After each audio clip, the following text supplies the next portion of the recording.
Hey, what's up, everybody? Everybody is talking about Sleep Token. Are they the next biggest thing? Are they going to be as big as Metallica? So, for me, Sleep Token is one of those bands you're either obsessed with, love all their stuff, or you just don't understand it and you just don't get it. They are in that avenue of, I love this band, or they're in the avenue of, I don't get it.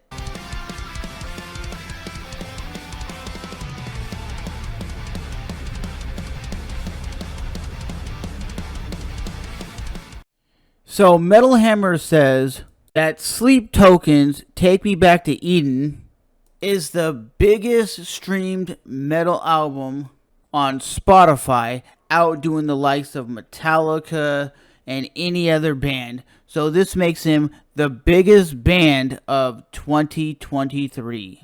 But you got to put it in consideration. Most artists that are on these social platforms are because of people filming, and it blows them up. I seen Sleep Token, and I thought their performance was really really good quality. But do I think they're bigger than Metallica? No. Are they gonna ever reach that Metallica level? I don't know. I don't know if the hype train is this good.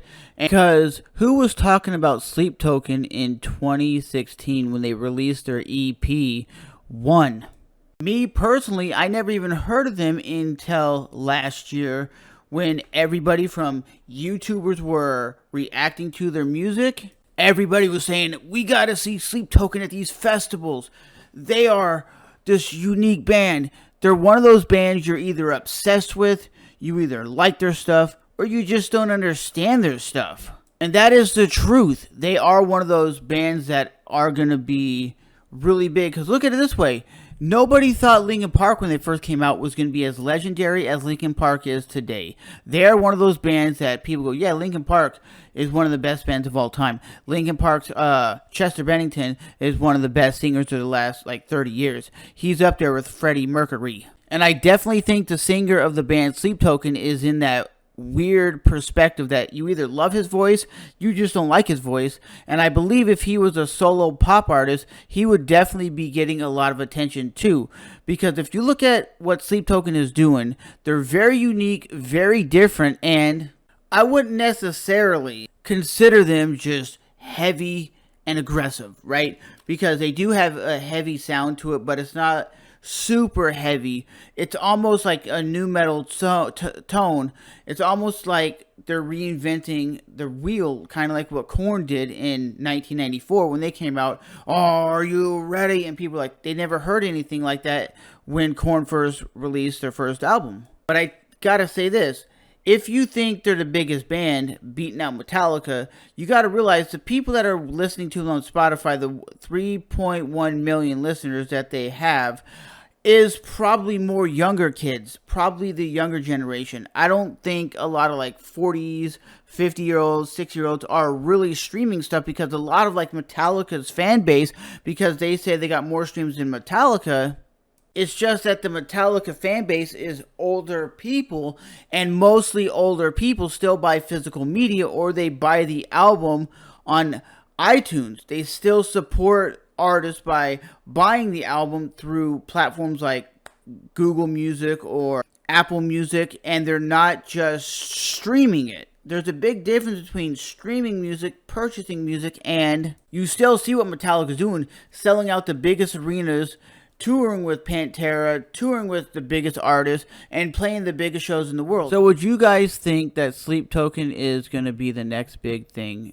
Actually, eventually one day, be as big as Metallica, be as big as Slayer, be big as whatever band, fill in the blank. Like I said, they get 3.1 million listeners every month. And that's a hell of an accomplishment. But like I said before, when you're listening to them, is their success going to be plateaued because the album was so big that they can't ever get anything bigger? Because you got to look at it. Like I said, 2016, their album came out, The One. Yeah, it's called One. Nobody talked about that. Nobody even talks about that album. It's all about the new album. If you started to play old music like their first album, most people would go, is that new music? No, it's old stuff. So that's why I'm making this video, because I'm curious. Do you guys think they're the biggest band since Sliced Bread? Do you think their sound is so unique? And do you think the guys' vocals are so great it's not even funny? Or are you on the camp of, I don't get it? So let me know what you guys think in the comment section below. Are you a fan of theirs? Are they the biggest band? And or are they a band that had so much success on one album that they're never going to be able to replicate that again? As always, it's your boy Trevor, back with another video, baby.